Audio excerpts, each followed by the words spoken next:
Hello everyone, welcome to Civil Brains YouTube channel. आज है हमारा डे नंबर 5, जहाँ पे हम बेसिक प्रोजेक्ट प्लानिंग के ऊपर बात करेंगे। इसके पहले मैंने 4 वीडियो बना के रखे हैं। डे 1 पे site execution, day 2 drawing reading, estimation of building and bar bending schedule. So go to my channel. अगर आप मेरे चैनल पे फर्स्ट टाइम आ रहे हो, go to the video section. यहाँ पे देखो day number 1, day number 2, 3 and 4। Channel को सब्सक्राइब करिए। एंड आगे के जो भी वीडियोस होगा, बेसिक प्रोजेक्ट प्लानिंग के बाद हम ई टैप्स के ऊपर बात करेंगे, PB execution, career guidance, code book and if possible एक एमएस एक्सेल का भी हम ऐड करेंगे इसी में। Okay, now will directly get into the basic project planning. देखो, प्रोजेक्ट प्लानिंग करने से पहले फर्स्ट ऑलवेज आपको ये सारी चीज आना चाहिए। दैट इज व्हाई मैंने इसको सीरीज में डाला है। साइट एग्जीक्यूशन, फिर ड्राइंग पढ़ना, फिर एस्टिमेशन, फिर बीबीएस। अब हम बेसिक प्रोजेक्ट प्लानिंग में जाएंगे, ठीक है। तो विल स्टार्ट विद दैट। अब बेसिक प्रोजेक्ट प्लानिंग का मतलब क्या है? तो जब भी आप कोई भी प्रोजेक्ट लेते हो, आपको प्लानिंग करना होगा। प्लानिंग का मतलब क्या है? फॉर एग्जाम्पल लेटर से आपको एक काम मिला करने के लिए, और उन्होंने कहा कि आपको जनवरी, लेट्स से फरवरी लूंगा, अभी जान तो चल रहा है, फरवरी 1 2025 को इस प्रोजेक्ट को स्टार्ट करना है। एंड इसी प्रोजेक्ट को आपको अगले साल, लेटर से अगले साल मार्च 15 2026 को हैंड ओवर करना है। I write it here like this. तो इसमें थोड़ा टाइम लगे, थोड़ा थोड़ा एडवांस है, नॉट एडवांस, बेसिक है, पर बहुत लोगों को पता नहीं है। I explain it, okay. तो आपको एक प्रोजेक्ट मिला, एंड उस प्रोजेक्ट को कॉन्ट्रैक्टर या लेट से क्लाइंट ने कहा कि आपको फरवरी 1 2025 को अपने प्रोजेक्ट को स्टार्ट करना है, एंड मार्च 15 2026 को उसको हैंड ओवर करना है। तो पूरे लगभग 1 साल का प्रोजेक्ट है, राइट। तो आपको इसको कैसे प्लानिंग करोगे? अब प्लानिंग कैसे करोगे? फर्स्ट आपको देखना है कि क्या प्रोजेक्ट है, whether it's a residential building, commercial building, industrial building और infrastructure project. Then you have to understand the scope of the project. Scope of the project मतलब आपको उस प्रोजेक्ट में क्या काम करना है, आपके अंडर क्या क्या काम है, वो आपको देखना है। Scope of the project, you have to understand what are the constraints of the project. Constraint का मतलब है प्रोजेक्ट कहाँ पे चल रहा है, उसमें क्या क्या कंस्ट्रेंट्स आने वाले। कंस्ट्रेंट का मतलब फॉर एग्जांपल, कंस्ट्रेंट है कि आपके जो प्रोजेक्ट आप जो प्लानिंग करें, वहां पे आपका जो काम है सिर्फ सुबह 9 बजे से शाम के 7 बजे तक ही काम होगा। 7 बजे के बाद काम नहीं होने वाला है। Let us say there are certain projects in that.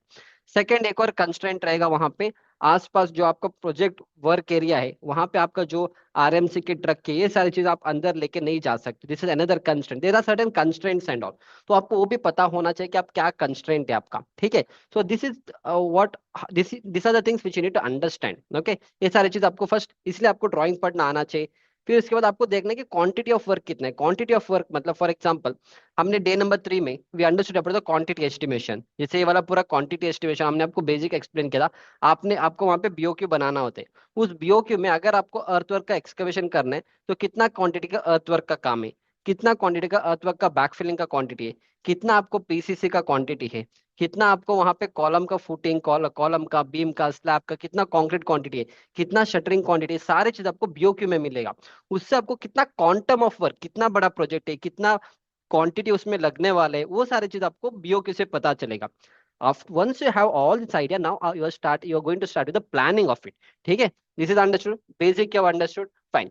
Planning करने से पहले, प्लानिंग बेसिकली आपने कॉलेज के टाइम में सीपीएम एंड पर्ट अपने कॉलेज के टाइम में आपने पढ़ा था। क्रिटिकल पाथ मेथड, आपने उसमें फॉरवर्ड पास, बैकवर्ड पास आपने लगाया था। ओके, आप वहां पे ड्यूरेशन सब फाइंड करोगे। ये सारी चीज का एप्लीकेशन है बेसिक प्रोजेक्ट प्लानिंग, ठीक है। यहाँ पे first starting will understand few concepts.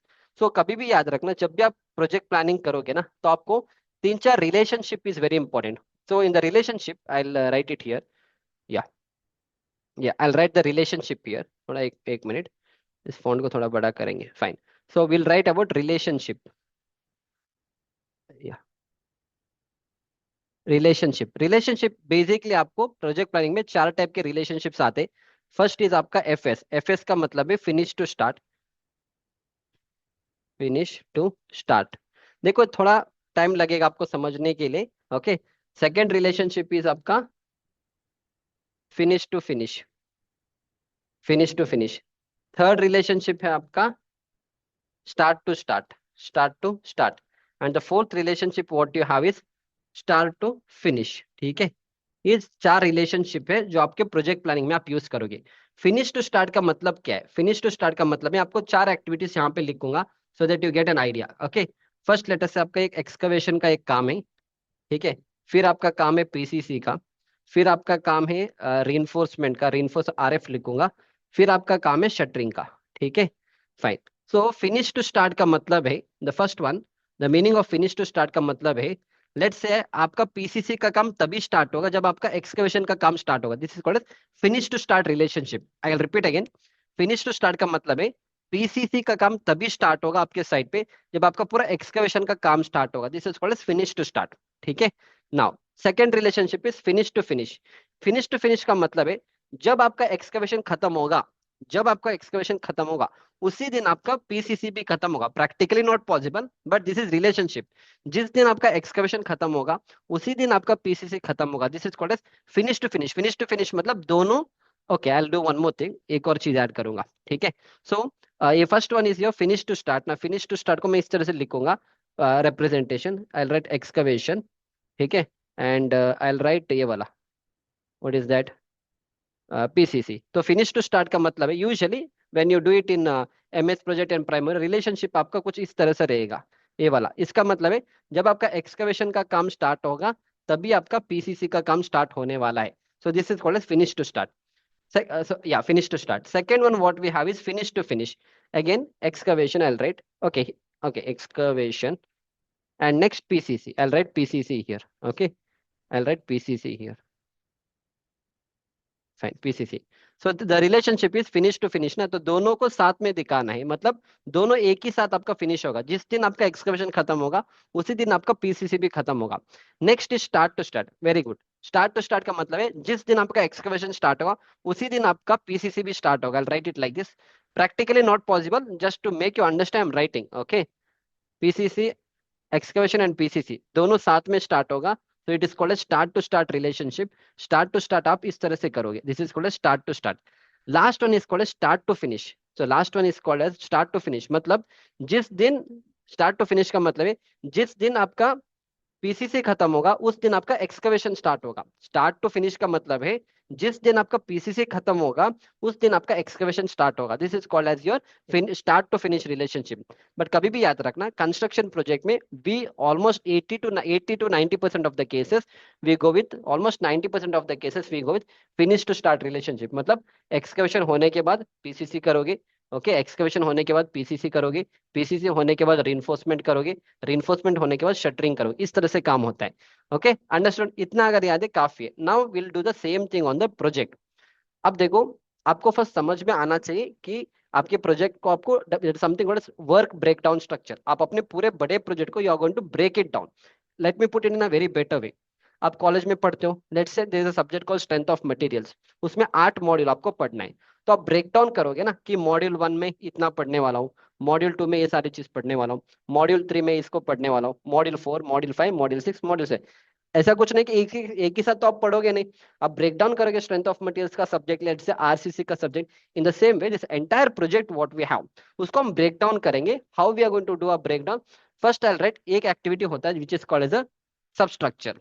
Next एक और एक्टिविटी होता है हमारे स्ट्रक्चर में which is called as a superstructure का काम, येलो में करेंगे। एक एक्टिविटी है सब स्ट्रक्चर का काम, जितना भी होगा यहाँ पे लिखेंगे सब स्ट्रक्चर। नेक्स्ट आपका सुपर स्ट्रक्चर का काम होगा। फिर इसके बाद हम एक और को ब्रेक डाउन करेंगे, वो होता है आपका फिनिशिंग का काम। सो फिनिशिंग का वर्क को एक और हमने अभी ब्रेक डाउन कर दिया टोटल प्रोजेक्ट को, सब structure, superstructure and finishing. Now सब स्ट्रक्चर में और क्या क्या काम आने वाला है? सब स्ट्रक्चर में आपका, फिर आपका काम आएगा फाउंडेशन का काम आएगा। I put it like this, PC आपका right, agree with me, substructure में फाउंडेशन का काम आता है, column up to plinth beam का काम आता है, फिर इसके बाद आपका प्लिंथ बीम का काम आता है। ये सारे आपके सब स्ट्रक्चर का part. It's something like strength of materials में मॉड्यूल 1, मॉड्यूल 2, मॉड्यूल 3 आपका मेन है। तो that is what we saw, substructure, superstructure and finishing. अब मॉड्यूल 1 में कुछ इंपॉर्टेंट पॉइंट्स है, या मॉड्यूल 1 में कुछ और ब्रेक डाउन करोगे। लेट्स से वहां पे एक मोर सर्कल का, let I am giving an example, उसको पढ़ने वाले हो, तो इसके अंदर एक और पढ़ने वाला हो, ये आपका, फिर आप ब्रेक डाउन करोगे सब्जेक्ट को, right. In the same way अभी आपका सबस्ट्रक्चर में फाउंडेशन का काम, column up to plinth beam का काम और प्लिंथ बीम का काम होगा। In the same way superstructure में आपका, सुपर स्ट्रक्चर में ग्राउंड फ्लोर का काम है, फर्स्ट फ्लोर का काम है, सेकंड फ्लोर का काम है, थर्ड फ्लोर का काम है, टेरेस पोर्शन का काम है। Again you can see, ground floor का काम है, ठीक है। इसके बाद आपका फर्स्ट फ्लोर का काम है, इसके बाद आपका सेकंड फ्लोर का काम है, इसके बाद आपका थर्ड फ्लोर का काम है, एंड फिर इसके बाद आपका एक फोर्थ फ्लोर का काम है। फिर लास्ट एक आपका टेरेस पोर्शन का एक काम रहेगा, lift, LMR machine room, lift machine room का काम रहेगा। फिर इन द सेम फिनिशिंग का काम में, फिनिशिंग में भी आपका ग्राउंड फ्लोर का फिनिशिंग का काम रहेगा, फर्स्ट फ्लोर का फिनिशिंग का काम रहेगा, इसके बाद आपका सेकंड फ्लोर का फिनिशिंग का काम रहेगा, फिर आपका थर्ड फ्लोर का फिनिशिंग का काम रहेगा, फिर इसके बाद आपका फोर्थ फ्लोर का फिनिशिंग का काम रहेगा, last one more is your terrace floor का काम रहेगा, एंड लास्ट एक और है external finishing and common area का काम है। ठीक है, फाइन। Now further will break down. अब फाउंडेशन का काम तो है, पर फाउंडेशन में क्या क्या करोगे, this are called as activities. अब हम एक्टिविटीज को ऐड करेंगे। फाउंडेशन में आपके प्रोजेक्ट में फर्स्ट काम क्या होगा, ऑफकोर्स साइड क्लीनिंग छोड़ दो, वो लगाने की जरूरत नहीं, other if you want you can put. First आपका अर्थवर्क का काम होता है। अर्थवर्क करने के बाद फिर आप क्या करोगे, पीसीसी का काम करोगे। पीसीसी के बाद फुटिंग का शटरिंग का काम होगा। फुटिंग का सॉरी पीसीसी के बाद फुटिंग का रीइंफोर्समेंट का काम होगा। फिर उसके बाद फुटिंग का शटरिंग का काम होगा। फिर फुटिंग का कॉन्क्रीटिंग होता है। This are the sequence of activities. Same thing I written here, earthwork, PCC, reinforcement, formwork, concreting for footing. Column up to plinth beam में क्या क्या काम है, एक बार आपने फुटिंग का कंक्रीटिंग किया, नेक्स्ट डे आप क्या करोगे, कॉलम के स्टार्टर कंक्रीट लगाओगे। फिर आप रिइंफोर्समेंट लगाओगे कॉलम का। Again starter concrete is not activity, but still I have added it here, okay, but still it's okay, no problem. फिर रिइंफोर्समेंट होगा कॉलम का। फिर उसके बाद कॉलम का आप शटरिंग लगाओगे, कॉलम का शटरिंग। उसके बाद आप कॉलम का कंक्रीटिंग करोगे, खत्म। इसके बाद प्लिंथ बीम पे आओगे। प्लिंथ बीम में क्या करोगे, फर्स्ट इज जितना भी आपने कॉलम किया, which you call it S neck column, उसका बैक फिलिंग करोगे। तो फर्स्ट आप बैक के फिलिंग करोगे, और प्लेन बीम के नीचे आप पीसीसी डालोगे। फिर आप क्या करोगे, रीइंफोर्समेंट का काम करोगे बीम का। फिर बीम का शटरिंग का काम करोगे। फिर बीम का कॉन्क्रीटिंग होगा। फिर उसके बाद अप टू प्लेन लेवल का फिलिंग होगा। ये सारे आपके एक्टिविटीज, इसको आपको ब्रेक डाउन करके आपको लिखना पड़ेगा। समझ में आ रहा है ना? So that is how it is. तो same thing I return it here. Now आपके कॉन्ट्रैक्ट में लिखा रहेगा कि February 1 को आपको प्रोजेक्ट स्टार्ट करना है और इस डेट को एंड करना। अब हम प्लानिंग करेंगे in such a way that my entire planning will start from February 1, and I make sure कि ये March 15 तक ये पूरा एक्टिविटी जितने भी हमने लिखा है ना, ये जो लास्ट डेट है मेरा यहाँ पे, जब मैं handing over of the site करूंगा, this date should fall on March कितना, March 15 है, तो March 15 के अंदर तक मुझे प्लानिंग करना है। समझ में आ रहा है? I plan in such a way that ये वाला फाइनल डेट जो है it will come with in March 15। तो उसके लिए आपको क्वांटिटीज पता होना चाहिए, उसके लिए आपको प्रोडक्टिविटी सब पता होना चाहिए। ठीक है, will start the planning now. So first is आपका अर्थ वर्क। अब अर्थवर्क के लिए आप कब स्टार्ट करो, 1 फरवरी को हम स्टार्ट करेंगे अपने अर्थवर्क का काम, क्योंकि उसी डे हमारा फर्स्ट काम स्टार्ट होगा। उसी दिन से इसके पहले आपका साइट का मोबिलाइजेशन का काम रहेगा, वो हम पहले करके रखेंगे, will not add it here. Earthwork का आप स्टार्ट करोगे, 1 फरवरी को स्टार्ट करोगे। कितना दिन लगाओगे बताओ? अब उसके लिए we should know quantity estimation. Quantity estimation में अगर हम जाएंगे, ये बीओक्यू में पूरा लिखा रहेगा कि आपका टोटल प्रोजेक्ट में, हम giving an example, 350 cubic metre का, सॉरी 357, या 357 क्यूबिक मीटर का कॉन्क्रीटिंग, 357 क्यूबिक मीटर का एक्सकवेशन का काम है। अब हमें पता है कि एक जो अपना एक्सकवेटर होता है ना, एक दिन में 150 से 160 क्यूबिक मीटर का एक्सकवेशन कर सकता है। So what I will do is total quantity divide by productivity of one excavator. अब ये कहाँ से आएगा, this will come through experience. Second, आपके कंपनी के कुछ प्रोडक्टिविटी होते, that you to note down. That is why I told you first वाले डे 1 में, जब भी आप साइट पे करते काम करोगे, आपको ये सारी चीज लिखना चाहिए। अगर आपका एक्सकवेटर 8 घंटे तक काम कर रहा है साइट पे, उसने कितना एक्सकवेशन किया, वो सारी चीज जब आप लिखते रहोगे, आपका प्रोडक्टिविटी बनेगा। So we know that through experience, एक दिन में 160 क्यूबिक मीटर का एक्सकवेशन होता है। टोटल क्वांटिटी 357 है। इस हिसाब से हमें 2.23 डेज चाहिए। So we'll not take 2.23 days. We can take 3 days. Okay, right? But 3 days we will not take. We'll take one more day extra. Why? Because अगर लेट्स से 8 घंटे काम करोगे तभी 160 क्यूबिक मीटर होगा ना। जिस दिन आप काम कर रहे थे, एक दिन उसका एक्सकेवेटर का ब्रेक डाउन हो गया, कुछ हो सकता है, we don't know. So whenever we are planning, will try to plan little in a more optimistic way. ठीक है, so instead of 2.33 we can say 3 days is required. So 3 days is actually required, but we'll take one more extra day. We can say 4 days is required. This is a duration. तो ये जो 4 दिन है वो हम डालेंगे यहाँ पे, नंबर ऑफ ड्यूरेशन में हम यहाँ पे 4 दिन डालेंगे। अभी के लिए मैं, ये बहुत बड़ा प्रोजेक्ट है इसलिए मैंने 30 डाला था, बट समझ में आ रहा है ना आपको, इस तरह से आपको यहाँ पे 4 डेज डालना है। आप बोलोगे नहीं सर 4 डेज नहीं, मेरे को लग रहा है ना 5 दिन तो लगेगा, ठीक है आप 5 दिन लगाओ। तो आप बोलोगे सर 5 दिन नहीं होगा, एक दिन लगा सकते हैं। एक दिन प्रैक्टिकली नॉट पॉसिबल, इतना तो पता है, क्योंकि 320 क्यूबिक मीटर का अगर एक्सकवेशन करना है, अगर एक ही एक्सकवेटर लगाओगे, तो हमें पता है एक एक्सकवेटर 160 क्यूबिक मीटर का एक्सकवेशन करने वाला, अगर 8 घंटे चलाएंगे तो उससे ज्यादा नहीं होगा। तो एक दिन में आप कैसे इतना खत्म करो, आपको 2 एक्सकवेटर लगाना पड़ेगा। आपको जो मशीनरी है उसको इंक्रीज करना पड़ेगा। अगर 2 एक्सकवेटर लगाओगे तो एक दिन में काम खत्म होगा। पर अगर आपके पास एक्सकवेटर ही एक है, देन डेफिनेटली 2 दिन तो चाहिए चाहिए, 2.25 चाहिए, so I can put 3 days. So 3 days you can plan, no problem. पर जब आपने, अभी तो हम प्लानिंग कर रहे हैं, अभी तक हमारा प्रोजेक्ट स्टार्ट भी नहीं हुआ। जब आपका प्रोजेक्ट स्टार्ट हुआ, सेकेंड डे, आप जब आप एक्सकवेशन कर रहे थे, आपका जो एक्सकवेटर ब्रेक डाउन हो गया। जैसे ब्रेक डाउन हो गया तो काम नहीं चलेगा आपके साइड पे। जैसे 2 दिन लगा उसको रिपेयर करने में, आपने बोला कि 3 दिन में काम खत्म होगा, पर आपका एक्सकवेटर 2 दिन ब्रेक डाउन होगा। 1 दिन काम किया, 2 दिन उसका ब्रेक डाउन हो गया, मतलब 3 दिन तो उधर चले गए, और भी 2 दिन चाहिए। तो जो प्लानिंग में आपने 3 दिन लिया था, एक्चुअली साइड पे 5 दिन हो गया। अगर 5 दिन हो गए तो यहाँ पे आगे वाले एक्टिविटीज आपके फिर डिले हो जाएंगे। So when we plan, we make sure in such a way, we take care of all this problems. So instead of 3 days I take, नहीं, 5 दिन लेंगे। भले आप साइड पे इसको 4 दिन में खत्म करो, नो प्रॉब्लम। ऑलवेज बेटर आप पहले काम खत्म करो तो आपको प्रोजेक्ट जल्दी से हैंड ओवर होगा।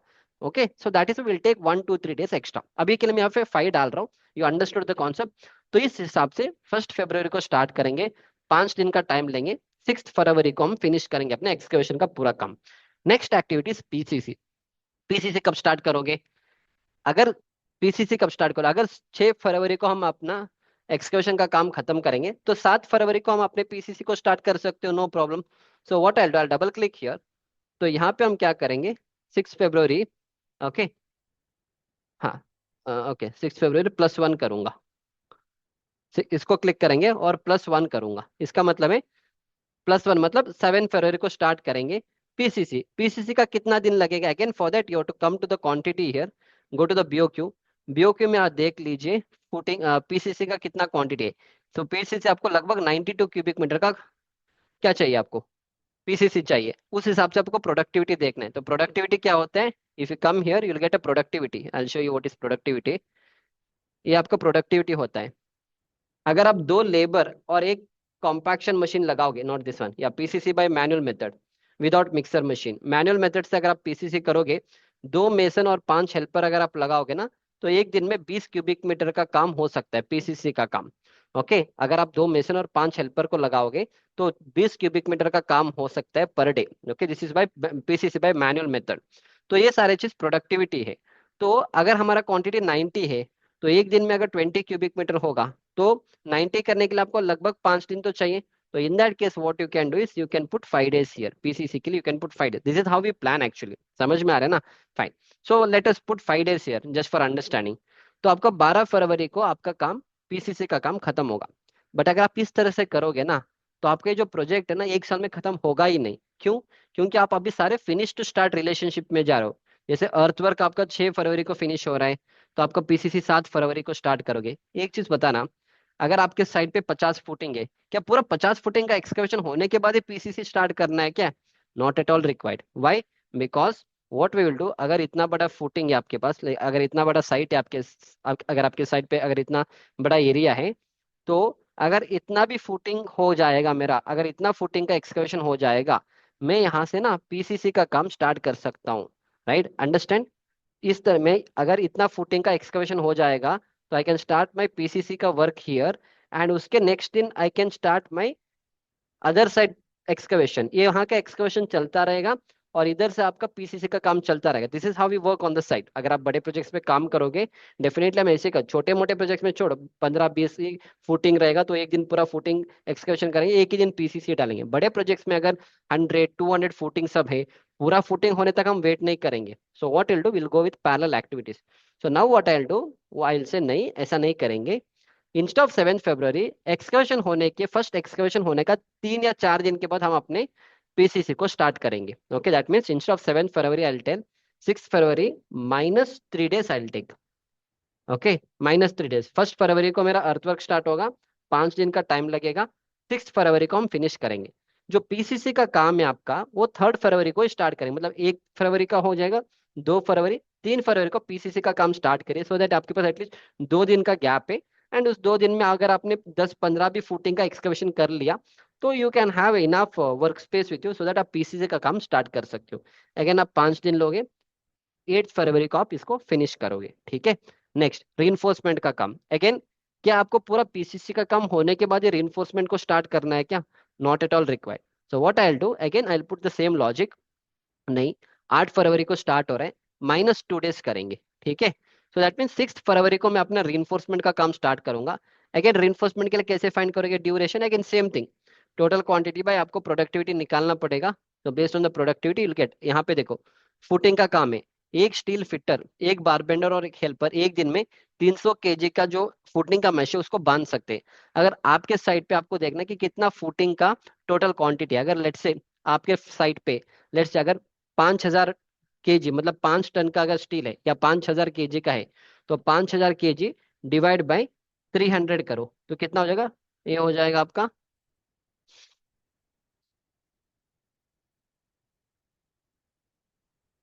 सो 5000 डिवाइड बाई 300, 16.66, लेट अस से 17 डेज इज रिक्वायर्ड। तो अगर 17 डेज लगेगा तो बहुत दिन बहुत चला जाएगा, तो instead of that what I will put, instead of one steel fitter and one helper I will put two steel fitter and two helper. तो इससे आपका क्या होगा, आपका प्रोडक्टिविटी बढ़ेगा, instead of 300 KG per day you will go with 600 KG per day. अगर 600 KG per day लेंगे तो डेफिनेटली आपका नंबर ऑफ डेज कम हो जाएगा, हाफ हो जाएगा। Instead of 17 days you can finish this in 8 days, that is fine for us. So I take 8 days as my duration, I am giving an example. ठीक है, so what I will पुट यहाँ पे, आपका reinforcement का काम latest से आपको 8 दिन लगेगा। तो 6 फरवरी को आप स्टार्ट करोगे, 8 दिन लगेगा, 14 फरवरी को आपको फिनिश हो जाएगा। Next is form work, footing का फॉर्म वर्क अगेन, कि आपको पूरा फुटिंग का रीइंफोर्समेंट होने के बाद आप फॉर्म वर्क बांधोगे कि नॉट चाहिए, नॉट रिक्वायर्ड। अगर आपका 10-12 फुटिंग भी रेडी है रीइंफोर्समेंट बांध के, आप शटरिंग का काम पीछे पीछे आप स्टार्ट कर सकते हो। अगेन ये बड़े प्रोजेक्ट्स में होते हैं, छोटे प्रोजेक्ट्स में क्या होते हैं, पूरा मेश बांध देते हैं और वहां तो शटरिंग होता भी नहीं छोटे प्रोजेक्ट में। बड़े प्रोजेक्ट में आपको शटरिंग लगाना होता है, तो पैरेलली आपको एक्टिविटी स्टार्ट करने। सो आई विल से 14 फरवरी को तो फिनिश हो रहा है मेरा रिइंफोर्समेंट का काम, एटलीस्ट 3 दिन पहले विल स्टार्ट, -3 डेज आप करो। दैट मीन्स 11 फरवरी को मैं अपना फॉर्म वर्क का काम स्टार्ट करूंगा। लेट ऐसे फॉर्म वर्क के लिए भी मैं आपको ले रहा हूँ 8 दिन ले रहा हूँ, तो 19 फरवरी को मेरा फॉर्म वर्क का काम खत्म हो जाएगा। इन द सेम वे फुटिंग का कॉन्क्रीटिंग, अगेन फुटिंग कॉन्क्रीटिंग, क्या पूरे फॉर्म वर्क खत्म होने के बाद आपको कॉन्क्रीटिंग करने के फुटिंग का, not at all required. So what I will do is again I will say no, मेरा फॉर्म वर्क का जो काम है 14 फरवरी को सॉरी या 19 फरवरी को फिनिश हो रहा है, वहां से 3 या 4 दिन पहले I will go for let say -4 days I will take, -4 days मतलब 15 फरवरी को हम कॉन्क्रीटिंग का काम करेंगे। ये भी आपको लेटर से कुछ 5 दिन का टाइम चाहिए, तो 20 फरवरी को मेरा कॉन्क्रीटिंग का काम हो जाएगा। That's it, understood. तो इस तरह से आपने प्लानिंग किया, अर्थवर्क से लेके आपका फुटिंग का जो कॉन्क्रीटिंग है, ये पूरा करने के लिए आपको कितना दिन लगेगा वो यहाँ से मिलेगा। 19 days is required, that means 1 फरवरी यहाँ से लिंकिंग किया, ये लास्ट एक्टिविटी 20 फरवरी को यहाँ पे इंटरलिंकिंग किया। सो नाउ 20 फरवरी माइनस 1 फरवरी करोगे तो 19 days is required. Somebody ask you, Akshay ये फाउंडेशन का काम अभी तुमने स्टार्ट किया ना, कितना दिन में खत्म करके दोगे, तो आप बोल सकते हैं कि सर पूरे फाउंडेशन का काम 19 डेज में हम खत्म करके देंगे आपको। समझ में आ रहा है? तो ये मैंने सिर्फ फाउंडेशन का किया, इसी तरह से आपको कॉलम का, प्लिंथ बीम का, सुपर स्ट्रक्चर, ये सारे चीज आपको करना पड़ेगा। अंडरस्टूड? कैसे करोगे? वन इज आपको क्वांटिटी का नॉलेज होना चाहिए, ड्राइंग का क्वांटम ऑफ वर्क नॉलेज होना चाहिए, एंड थोड़ा आपको ऑप्टिमिस्टिक होके you have to put the duration and all. Okay, आप बोलोगे सर अगर ऐसा ही करना है तो इंस्टेड ऑफ 5 दिन आप 50 दिन ले लो ना, 50 दिन भी आप ले सकते हो, बट 50 दिन is not required for such quantity of excavation. तो सर 2 दिन ले सकते हैं क्या? वी नो दैट 2 दिन में तो होगा नहीं, so will put a date now, बोलेंगे नहीं इतना इतना क्वांटिटी के लिए 5-6 दिन तो लगेगा minimum, so based on that हम यहाँ पे ड्यूरेशन को अचीव करेंगे। समझ में आ रहा है? You understood the concept? इस तरह से देखो आपको पूरा करना है, मैं पूरा तो नहीं कर पाऊंगा, इस तरह से आपको पूरा मैंने लगा के रखा है। लगा के रखने के बाद you see the date now, finally आप 10 अक्टूबर 2026 को फिनिश कर रहे हो, लेट्स से आपने पूरा लगा दिया 10 अक्टूबर 2026 को फिनिश कर रहे हो, पर क्लाइंट ने कहा कि मार्च 15 को हैंड ओवर करने हैं। तुम्हारा प्लानिंग के हिसाब से प्रोजेक्ट कब स्टार्ट हो रहा है, कब हैंड ओवर हो रहा है? 10 अक्टूबर, that means you are delaying your project, client will not accept. Now what you have to do, you have to play here. आपको अभी क्या करना है, प्रोजेक्ट को थोड़ा ड्यूरेशन को कम करना पड़ेगा। कम कैसे करोगे? क्या सारे एक्टिविटीज को करते करते आप कम करोगे? No, now there is a concept of critical path method, CPM, जो आपने कॉलेज में पढ़ा था। So what is that, small example I will give you.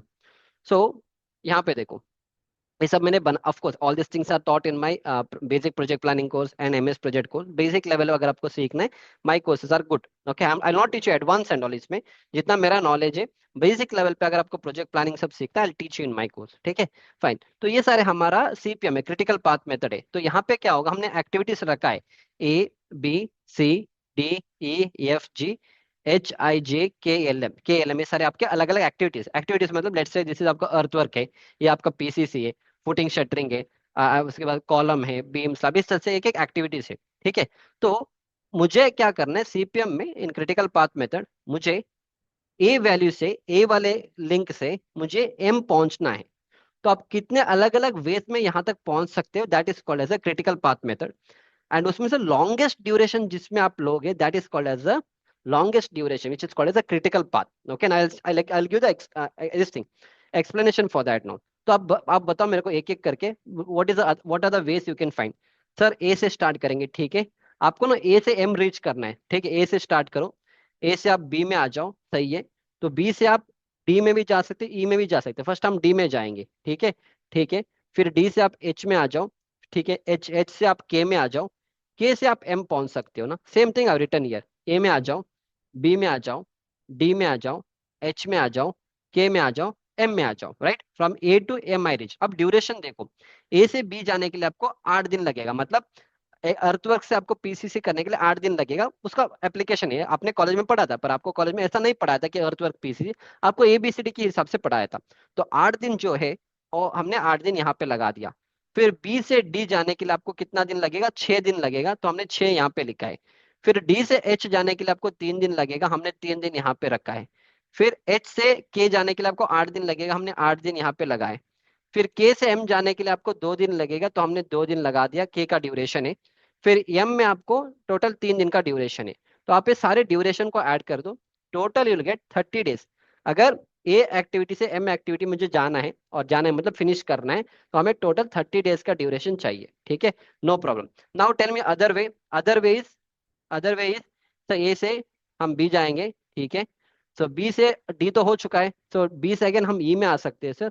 Again ई से आप एच में जा सकते हैं, आई में भी जा सकते हो। ई से हम एच में जाएंगे, अगेन एच में हम के में आ सकते हैं, के से हम एम पहुंच सकते हैं, this is another option.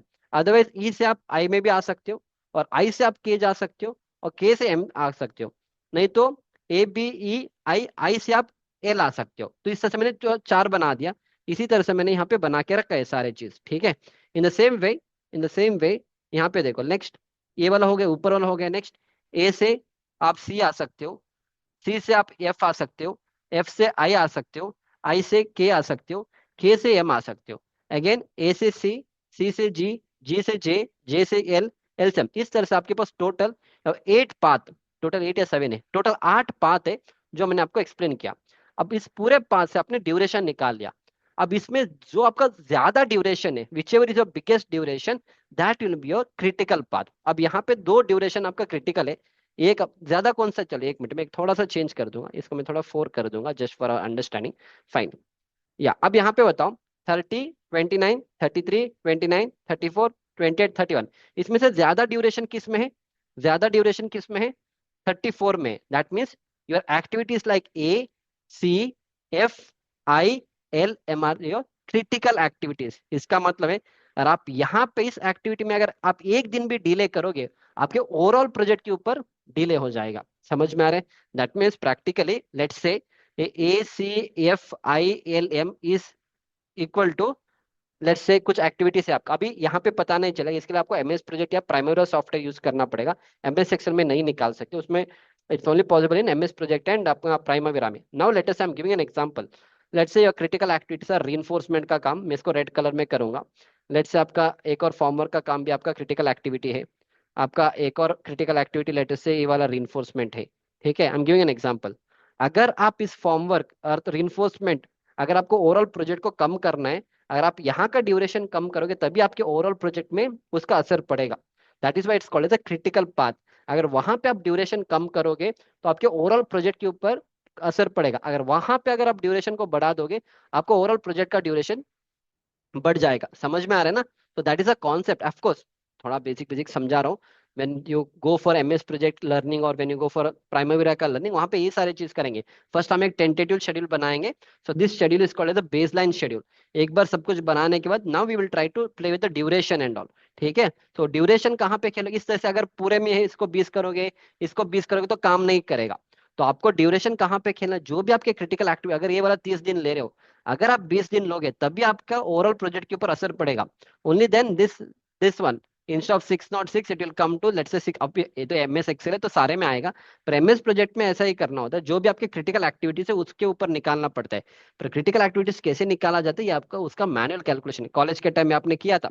Longest duration आपने फाइंड किया था, उसी का एप्लीकेशन है सारी चीज, ठीक है। Fine, okay, that's it. So ये सारे चीज आपको करना होता है। ये सब कुछ करने के बाद आपने पूरा एक ड्यूरेशन निकाल लिया कि इतना इतना टाइम लगेगा ओवरऑल प्रोजेक्ट में। एक बार इसको बनाने के बाद next you have to prepare S0 schedule. तो S0 शेड्यूल में आप क्या करोगे? S0 शेड्यूल में आप करोगे, अगर इतना काम करना है तो पर मंथ देखो, अभी अभी जैसे यहाँ पे देखो, ये आपका काम है फॉर एग्जाम्पल, ये आपका काम है, जैसे आपका अर्थवर्क का काम है 1 फरवरी से 6 फरवरी, ये वाला छोड़ दो, ये वाला बताओ, यहाँ पे आ जाना। ठीक है, लेट्स से ये वाला फॉर्म वर्क का काम है 14 फरवरी को स्टार्ट होगा, 16 मार्च तक जाएगा, वो तो ठीक है 30 दिन जाएगा। पर फरवरी में एग्जैक्टली कितना काम करना है, मार्च में कितना काम करना है, वो यहाँ से पता नहीं। यहाँ पे आपको ड्यूरेशन पता है कि 30 दिन का काम है, पर इस 30 दिन में 16 दिन आपका फरवरी का है, बाकी बाकी कितना है, बाकी 15 दिन, बाकी 14 दिन आपका मार्च का है, राइट। तो उस हिसाब से आपको इस मंथ में कितना काम करना है वो आप निकालोगे S0 शेड्यूल में। तो यहाँ पे हमने क्या किया, इस तरह से हमने फिर से लिखा है सबस्ट्रक्चर, यहाँ पे अर्थवर्क लिखा है, PCC लिखा है रिइंफोर्समेंट, शटरिंग, कंक्रीट, बैकफिलिंग। फिर सुपर स्ट्रक्चर में शटरिंग, रिइंफोर्समेंट, कंक्रीट, फिर शटरिंग, रिइंफोर्समेंट, कंक्रीट, इस तरह से सारे हमने चीज यहाँ पे लिखा है। लिखने के बाद अगेन व्हाट यूल डू, यहाँ पे आपको क्वांटिटीज लिखना पड़ेगा। अर्थवर्क कितना क्वांटिटी है 3582, ये कहाँ से मिलेगा? BOQ, ऑफ कोर्स इस BOQ में नहीं है, जब आप रियल प्रोजेक्ट में करोगे जो भी BOQ है वहां पे उस हिसाब से आपको निकालना पड़ेगा।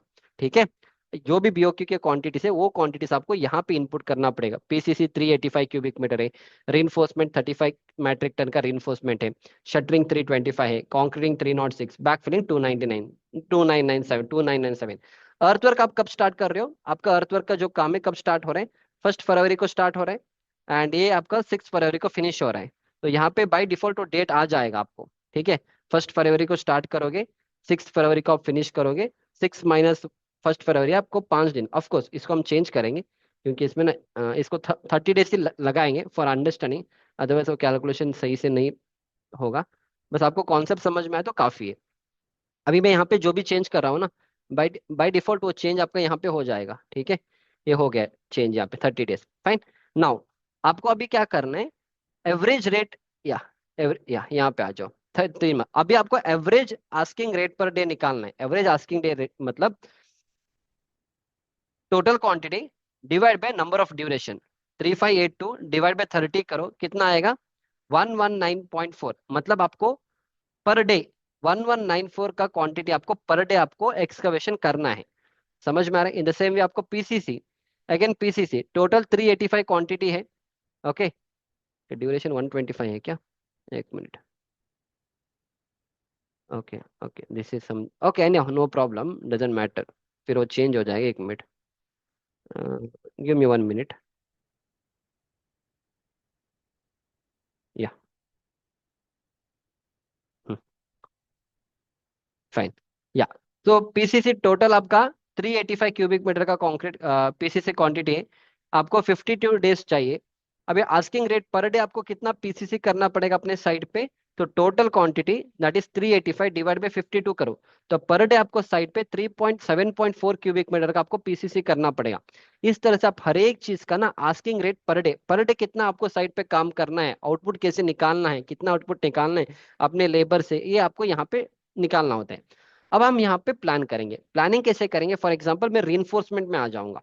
ठीक है, आई कॉन्सेंट्रेट ऑन द रीइंफोर्समेंट का पार्ट। तो क्लिक ऑन दिस रीइंफोर्समेंट। तो रीइंफोर्समेंट आप देख लीजिए यहाँ पे, आई एक्सप्लेन। तो रीइंफोर्समेंट अगेन 0.7 टन का स्टील आपको अपने साइड पे पर डे आपको बांधना पड़ेगा। ये तो 0.7 पर डे बांधना पड़ेगा, पर मेरे को अगस्त में, इसको मैं 2025 कर दूंगा, हमारा जो काम चलेगा। हम्म, तो मेरे को अगस्त में, नॉट अगस्त, ये आपका जनवरी से स्टार्ट होगा ना हमारा प्रोजेक्ट, या सॉरी फरवरी से स्टार्ट हो, मैं इसको चेंज कर दूंगा, फरवरी कर दूंगा, नो प्रॉब्लम। ठीक है, डन। या, तो मुझे फरवरी में कितना काम करना पड़ेगा? ओवरऑल मुझे 35 टन्स का रिइंफोर्समेंट का काम करना पड़ेगा पूरे फाउंडेशन का, वो तो ठीक है, उस हिसाब से मेरे को 50 दिन लगेगा, वो भी ठीक है। पर फरवरी में कितना काम करना है, मार्च में कितना काम करना है, अप्रैल में कितना काम, वो मुझे फाइंड आउट करना है। वो हम कैसे करेंगे? Very simple. तो what I will do, asking rate per day into number of days you are going to work in February का मंथ, मतलब फरवरी में आप 9 फरवरी से स्टार्ट करोगे, तो फरवरी में कितना दिन होता है? यहाँ पे चेंज है ना, ठीक है, फाइन, नो प्रॉब्लम, वेट। या, तो फरवरी में कितना दिन होते हैं? 28 डेज आई टेक। तो आपका काम अगर 9 फरवरी से स्टार्ट, लेट्स से 29 फरवरी को ही लूंगा, नो प्रॉब्लम। अगर 29 फरवरी में 29 डेज रहेगा। अगर आपका काम 9 फरवरी को स्टार्ट हो रहा है तो 29 तक जाने के लिए आपको 20 दिन का काम होगा। तो that is what I will do, asking rate per day multiply by 20 करूंगा, क्योंकि 20 दिन में काम करूंगा फरवरी के मंथ में। सैटरडे संडे आपको छुट्टी होता है, वो आपको एमएस प्रोजेक्ट में आ जाते हैं, इधर नहीं करेंगे, इधर आप पूरे दिन ले लो, नो प्रॉब्लम। तो इस हिसाब से आपको फरवरी के मंथ में फोर, ओके ये क्यों गलत आ रहा है, एक मिनट। हम्म, और 40 नहीं हो सकता है ना, is one small mistake. Wait,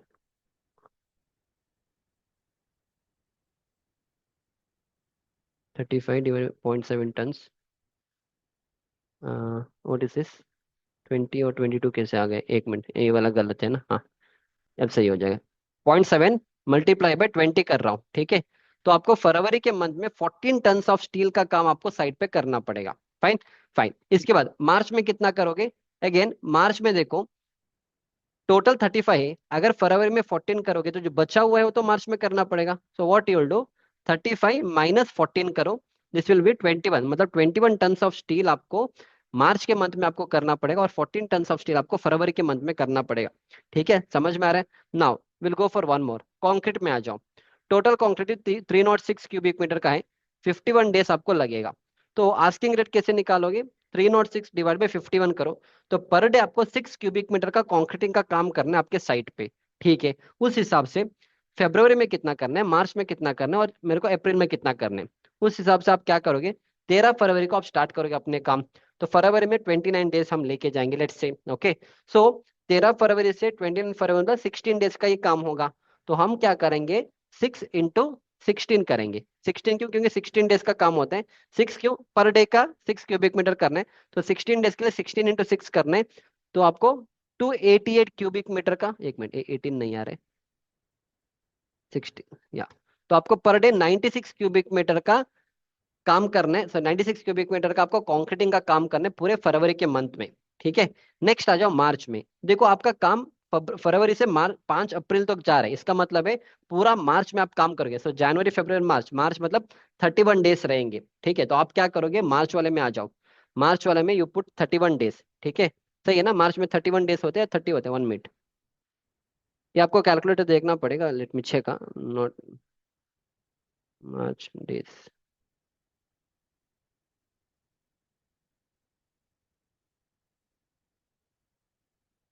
ठीक है चलो, आई एम टेकिंग 30, जनवरी फरवरी मार्च, मार्च 31 ही आते हैं, तो 31 डेज लेंगे। पर डे 6 क्यूबिक मीटर का कॉन्क्रीट क्वांटिटी करना है, तो मार्च में आपको 186 क्यूबिक मीटर का काम, कॉन्क्रीटिंग का काम करना होगा मार्च के मंथ में। फिर अप्रैल में आ जाओ, अप्रैल में क्या होगा, जो भी आपका बचेगा ओवरऑल क्वांटिटी 306, उसमें से 96 माइनस करो, उसमें से आपका मार्च मंथ का भी माइनस करो, हो जाएगा 24 क्यूबिक मीटर काम आपको अप्रैल मंथ में करना पड़ेगा। समझ में आ रहा है। तो इस तरह से आपको हर एक का करना पड़ेगा, हर एक क्वांटिटी का करना पड़ेगा। इस हिसाब से इसका एडवांटेज क्या है पता है, कल आपके साइट पे अगर कोई भी पूछेगा, और लेटर से आपको अपने साइट पे सीमेंट या स्टील आपको मंगवाना पड़ेगा, ओवरऑल आपके साइट पे, लेटर से ओवरऑल आपके साइट पे 35 मेट्रिक टन का स्टील चाहिए, मतलब ओवरऑल मतलब सिर्फ आपके सबस्ट्रक्चर का काम में। क्या 35 मेट्रिक टन आप फेब्रुवरी के मंथ में आपको जरूरत है क्या, नहीं है।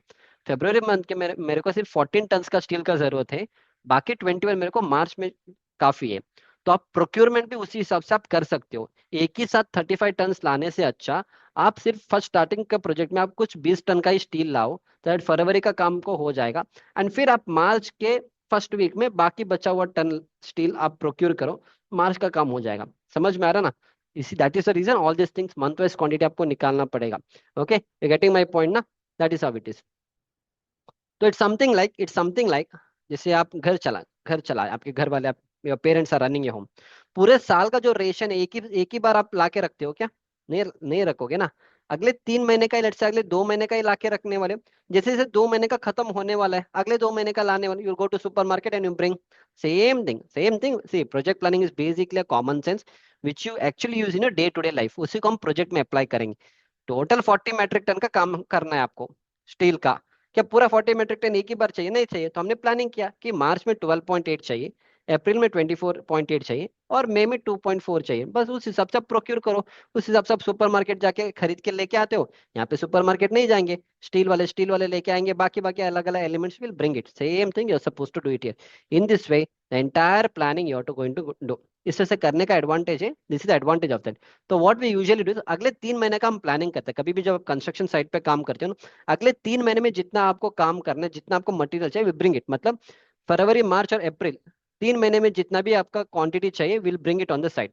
फिर उसके बाद अप्रैल 15 के बाद मार्च जून, या मार्च सॉरी मई जून जुलाई का लाएंगे। जैसे जुलाई 15 हो जाएगा, फिर अगस्त सितंबर अक्टूबर, इस तरह से 3 3 महीने का प्लानिंग करेंगे, सो दैट यू कैन प्रोक्योर। एक ही साथ तो लाएंगे तो पूरा पैसा एक ही बार जाएगा आपका प्रोजेक्ट में, you not have money at once, client will never pay you for this, understood ना? फाइन। ये आपका S0 स्केड्यूल है। फिर इसके बाद नेक्स्ट आते हैं S1 स्केड्यूल। S1 स्केड्यूल में हम देखेंगे कि पर मंथ कितना खर्चा आपको आने वाला है। Okay, in S1 schedule will find per day आपको कितना खर्चा आने वाला है। Okay, so for that give me 1 minute. या नेक्स्ट आपको क्या करना है, पर मंथ आपको कितना खर्चा है आपके साइट पे, वो आपको निकालना होता है। वो कैसे निकालोगे? अगेन सेम थिंग, जो भी आपने S0 स्केड्यूल में बनाया था, वो सेम टू सेम आपको कॉपी करके एक और स्केड्यूल बनाना होता है, दैट इज S1 स्केड्यूल। इसमें आप क्या करोगे, इसमें इट्स वेरी सिंपल, आपको BOQ का रेट यहाँ पे डालना होता है। मतलब अगर अर्थवर्क अगर आपको करना है, तो आपका BOQ आप ओपन करिए। BOQ में कितना रेट डाला है अर्थवर्क के लिए? कॉन्ट्रैक्टर ने 350 रुपये डाला है। 350 rupees contract is charging for 1 cubic metre of excavation. This is entire specification given, इसमें लेबर का खर्चा, मशीनरी, सब कुछ इसमें एड ऑन हो जाएगा। तो 350 जो यहाँ पे आ रहा है ना, वो आप क्या करोगे, you'll put it here 350, I put 350 here. Average rate 185 है, यहाँ पे हम 350 करेंगे, दैट्स इट। तो ये जो आपका एक्सकवेशन का काम है, ये पूरे अगस्त मंथ में चलेगा, 1 अगस्त से 31 अगस्त में चलेगा। मतलब पूरा अगस्त मंथ में आपको पैसा देना पड़ेगा एक्सकवेशन वाले बंदे को। तो कैसे, कितना पैसा लगाना पड़ेगा? वेरी सिंपल, एवरेज रेट मतलब 350 रुपीज इंटू आपको ड्यूरेशन लगाना पड़ेगा। ओके, मतलब ड्यूरेशन मतलब नॉट ड्यूरेशन, कितना क्वांटिटी आपने किया अगस्त के मंथ। तो S0 स्केड्यूल में आ जाओ। आपको यहाँ पे देखो, अगस्त के मंथ में आपका एक्सकवेशन का कितना काम था? 352, राइट? तो आप मल्टीप्लाई करो, 3582 मल्टीप्लाई बाय 350 करो, आपको इतना खर्चा आने वाला है, 12 lakh, 12,53,000। I do it manually if you want. तो 350 मल्टीप्लाई बाई 3582 कितना आ रहा है देखो, 12 लाख, 12,53,700 इज रिक्वायर्ड। मतलब अगर ये पूरा काम हो जाएगा आपको अगस्त के मंथ में, 12,53,000 का खर्चा सिर्फ आपका अर्थवर्क का, इतना पैसा आपको कॉन्ट्रैक्टर को देना है। समझ में आ रहा है? इन द सेम वे PCC का कितना खर्चा आएगा? अगेन PCC का जो रेट है 5256 है, ये कहाँ से मिलेगा? अगेन BOQ में जाना पड़ेगा। तो come to the BOQ, come to the PCC का काम। तो contractor is charging you 5,800 rupees for 1 cubic metre of PCC का काम। 5,800 कहाँ से मिलेगा? रेट एनालिसिस से मिलेगा। फिर एक क्वांटिटी कहाँ से मिलेगा? 92, आपने क्वांटिटी एस्टिमेशन किया है, that is why site execution, quantity take off, drawing, reading, BBS सब आपको करने के बाद ही प्रोजेक्ट प्लानिंग में आओगे। अब बहुत सारे स्टूडेंट्स क्या करेंगे, डायरेक्टली MS प्रोजेक्ट का कोर्स सीखने जाते, डायरेक्टली प्राइमरी कोर्स सीखने जाते। तो कहाँ पे सीख लो, आप सॉफ्टवेयर सीख के आ जाओगे। जैसा द कॉन्सेप्ट, जैसा द कॉन्सेप्ट, कॉन्सेप्ट को आप अप्लाई करोगे सॉफ्टवेयर MS प्रोजेक्ट या प्राइमरी में। समझ में आ रहा है ना? Fine, I go back here, ये वाला यहाँ पे आएंगे। सो 5256 यहाँ पे हमारे BOQ में कितना है quantity? 5,800, I take 5,800, no problem. So I put 5,800। Now how will find the August month का क्वांटिटी? तो again you have to come back here. तो आप अगस्त मंथ में आप देखो S0 स्केड्यूल में आ जाओ। आप कितने कितने अमाउंट ऑफ कितने अमाउंट ऑफ PCC का काम करने वाले हो?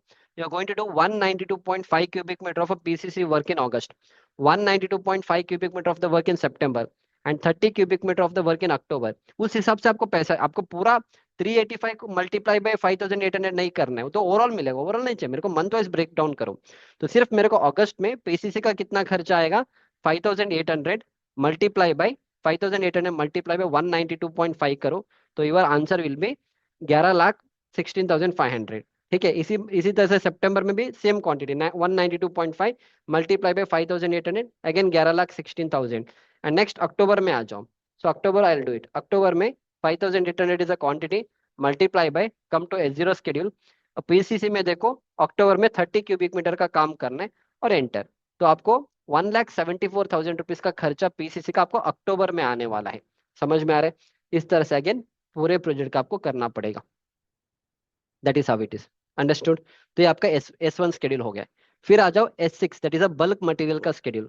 बल्क मटेरियल स्केड्यूल मतलब आप अभी आपके प्रोजेक्ट में क्या क्या मटेरियल्स आप यूज करोगे। सो वन इज अर्थवर्क का काम होने वाला है, फिर आपका पीसीसी का काम होगा, फिर आपका रीइंफोर्समेंट का काम होगा, फिर आपका शटरिंग का काम होगा, फिर आपका कंक्रीटिंग का काम होता है, फिर आपका मैसनरी का काम है, सीलिंग प्लास्टरिंग का काम है, वॉल प्लास्टरिंग का काम है, एक्सटर्नल प्लास्टरिंग का काम है, फ्लोरिंग एंड टाइलिंग का काम है। ठीक है, पूरा अर्थवर्क यहाँ पे ये वाला क्वांटिटी 3582 ही करना है।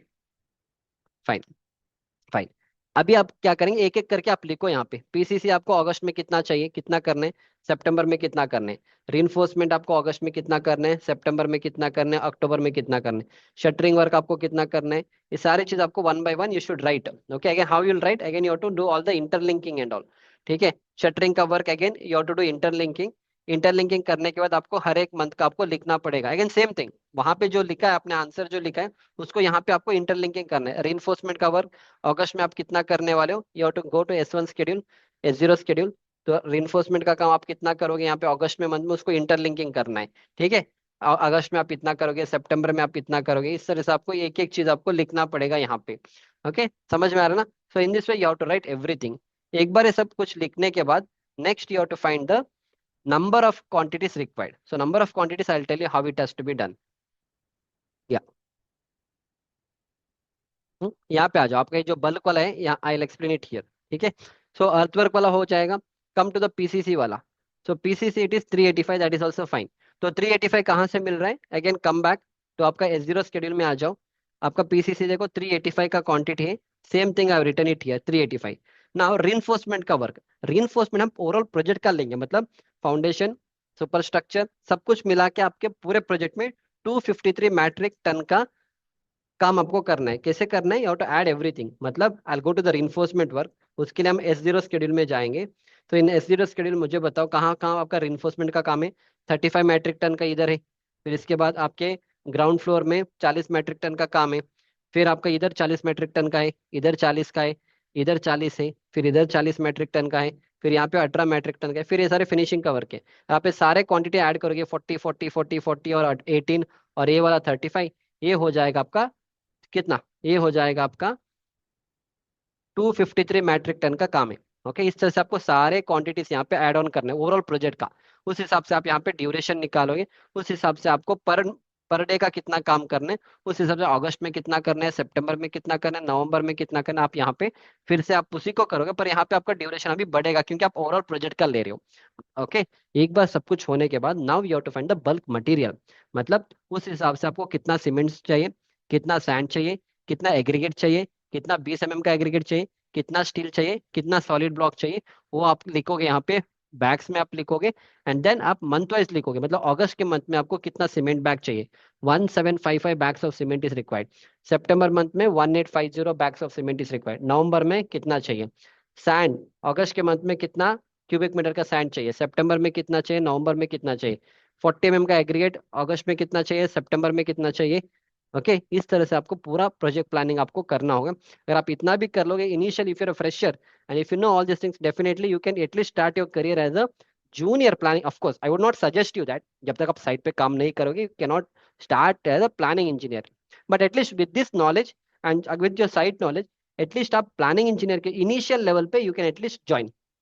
So this was all about the plan. Of course इसमें मैंने बहुत सारी चीजें एक्सप्लेन तो नहीं किया, इट्स नॉट पॉसिबल ऑल्सो, क्योंकि सब आपको एक्सेल शीट्स करना होते हैं एंड ऑल दो things. Now for somebody you are not subscribe to my channel, मेरे चैनल को सब्सक्राइब करिए। एंड अगर आपको ये सारे चीज इन अ मोर बेटर वे सीखना है, of course it has to go with sequence. Directly basic project planning का कोर्स से कुछ होने वाला नहीं है, you should go in a sequence way. तो ये वाला कोर्स एक्चुअली इट्स 15,000 रुपीज, हमने प्राइस बढ़ा दिया था last time also, I told you. But you can get this course for around 10,000 rupees. ये इसमें ऑफर चलता है, तो you can get this course for instead of 15,000 you can get this course for 10,000। यहाँ पे अगर आप click on this and go to the content part, content part में हमारा लेवल 1 हिंदी लैंग्वेज में आ जाइए। Level 1, level 2, level 3 and level 4 है। इस लेवल 4 में, क्योंकि लेवल 4 तभी जाओगे जब आपका साइट एग्जीक्यूशन का काम, ड्राइंग पढ़ने का काम, quantity take of, BOQ banana, interview preparation, concrete technology का नॉलेज, MS एक्सेल का नॉलेज होने के बाद यू गो टू लेवल 4। इस लेवल 4 में we have this whatever I am explaining you ना, ये सारी चीज हमने यहाँ पे एक्सप्लेन किया आपको। इंग्लिश और हिंदी दोनों लैंग्वेज में अवेलेबल है। ये सारी चीज अभी जो मैं आपको एक्सप्लेन कर रहा हूँ, इट्स ऑलमोस्ट 8 से 10 घंटे लगेगा इस सारी चीज आपको एक्सप्लेन करने के लिए। इन this way I explain you all this thing. एक बार इसको समझने के बाद next you will go for the MS project का कोर्स। एमएस प्रोजेक्ट में इसी को करेंगे, पर और भी वो software point of view will do. जब तक आपको ये सारी चीज पता नहीं चलेगा, just by operating the software will not help you. Okay, फिर इसके बाद प्राइमवेरा का लेक्चर्स यहाँ पे रहेंगे। तो इस तरह से आपको सीक्वेंस वाइज में ये सारी चीज सीखना है। So if you interested to learn all this things in a better way, अगर आप फ्रेशर हो देन डेफिनेटली आप ये मेरा 6-in-1 कॉम्बो वाला कोर्स ये आपको लगभग 4,000 में मिलेगा। There will be offer, instead of 8,000 ये आपको 4,000 में मिलेगा। Instead of 15,000 you will get this for 10,000, और ये आपको मिलेगा 2,499 के आसपास ही आपको ये मिलने वाला है। सो you can enrol in any of this courses. तो ये सारी चीज आपको स्ट्रक्चर्ड वे में सीखने को मिल जाएगा। So download my civil brains app. And अगर आपने मेरे चैनल को सब्सक्राइब नहीं किया है तो definitely subscribe to my channel. और हम डे नंबर 5, 6, 7 में अलग अलग टॉपिक्स के ऊपर हम बात करेंगे। Okay, so that is all about. Of course there are many things to explain, but again it's not possible everything to explain here. तो that is how it is. तो आपको एटलीस्ट एक बेसिक नॉलेज मिला कि project planning क्या होते हैं, किस तरह से आपको थोड़ा कुछ प्लानिंग करना है। अगर आपको इतना भी पता है ना, definitely you can do something good in your side. At least you can go towards the office job, like a basic project planning वाला जॉब के लिए at least you can apply for such positions and all. But जब तक आप side पे काम नहीं करोगे, it's little difficult for you to understand all this things. क्योंकि ये सारी चीज हमने यहाँ पे ड्यूरेशन लगा दिया। यहाँ पे ऐसे ही ड्यूरेशन नहीं आ रहा है, ऐसे फालतू में आप 30-30 दिन नहीं लोगे। आप जब तक साइट पे काम नहीं करो आपको पता नहीं चलेगा कितना दिन लगेगा। दैट इज, जब भी आप साइट पे काम करोगे you should note down all this things. छोटा प्रोजेक्ट भी है चलेगा। It's all about the productivity. आपको प्रोडक्टिविटी अगर समझ में आ रहा है, थोड़ा आप कॉमन सेंस यूज करोगे, you can plan your project. तो जब भी आप अपने साइट पे काम करोगे ना, आप इसी से प्लानिंग करो। प्लानिंग इंजीनियर करेगा, फिर भी आप करो ये सारे चीज, so that you'll have a good knowledge and you can apply for better positions. You need not work as a site engineer, a junior site engineer all the time. You can apply for the better positions and all. And ये सारे मेरे students का reviews है जिसने भी मेरे courses में enrol किया, construction manager mastery and all. Okay, so thank you so much for offering these courses. I've enrolled for construction manager mastery course. Okay, so he's one of my student who got job, who got selected in the job. He's one of my student who went straight away to the site, gave an interview and got selected. Okay, yes sir, I am purchased this course from starting, sir. Thank you very much for your support. Now I'm a project engineer. Okay, I'm fortunate to take your course. I've been selected for the global opportunity to work in Australia as a civil project engineer. Okay, these are the students. सारे लोगों का आप reviews एक बार देख लीजिए, so that you get an idea to what level you are going to learn and all. Okay, and you can learn all this things. I mean आप सारे चीज पढ़ लीजिए, ये सारे चीज really comprehensive work course, not any just marketing course. Thank you sir, all your courses are excellent. Few of my students were able to do a site work through my online lectures. आप offline training में जाते हो, I am not against offline training, but whatever content I am delivering on online, offline people cannot match. And even आप वहां पे जाओगे, जितना मैं आपको ऑनलाइन में पढ़ा रहा हूँ, it will not match your offline training. So my courses are like hardly आपको 10,000 में इतना पढ़ा रहा हूँ, आपको ऑफलाइन में बेसिक प्रोजेक्ट प्लानिंग कोई नहीं पढ़ा रहे। They just teaching certain survey work and फिर वो टेप पकड़ना ये सब पढ़ा रहे, but basic project planning nobody is teaching you and all. Okay, but it has to go step by step. That is what I'm trying to tell. So one of my student got job in Saudi Arabia, and all these things. आज अभी 2 दिन पहले one more student got a job in Dubai. I'll show you that also. So you can read out all this. Student से Dubai में मिला था, Saudi Arabia से। मैंने बहुत से कोर्सेस लिया, बट आपके कोर्स का कंटेंट डिफरेंट है। LNT, this student is working in LNT from 2022.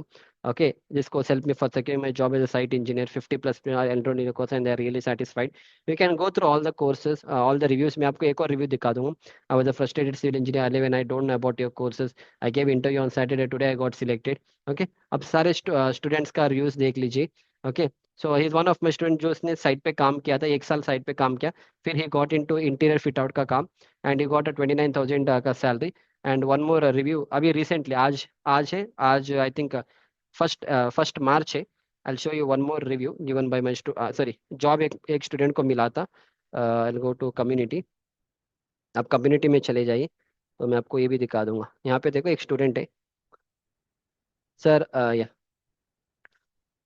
okay. Sir, I'm selected Dubai Scada Construction LLC. We will learn huge on your civil brains app. ठीक है, ये टुडे का ही है, आज रिकॉर्डिंग कर रहा हूँ। तो 31st को इसने, मैं 31st दिसंबर को से, again I am not guaranteeing तो मैं दुबई में सब जॉब मिलेगा, बट विथ माई कोर्स उस लेवल का नॉलेज तो मिलेगा, so that you can go and face the interview anywhere. इतना मैं आपको कॉन्फिडेंस दूंगा। So you can go through all this reviews and all. Okay, that is how it is. So download my civil brains app. Course का अच्छा content है, you can check out the content and all and enroll in the course. So that is far far better, क्योंकि YouTube में सब कुछ नहीं मिलेगा।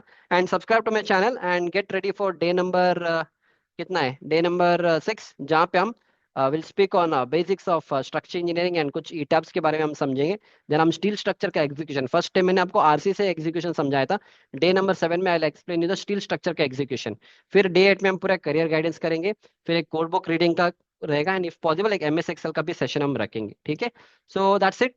Subscribe to my channel and download my Civil Brains app, and I'll see you on day number 5, day number 6. Thank you.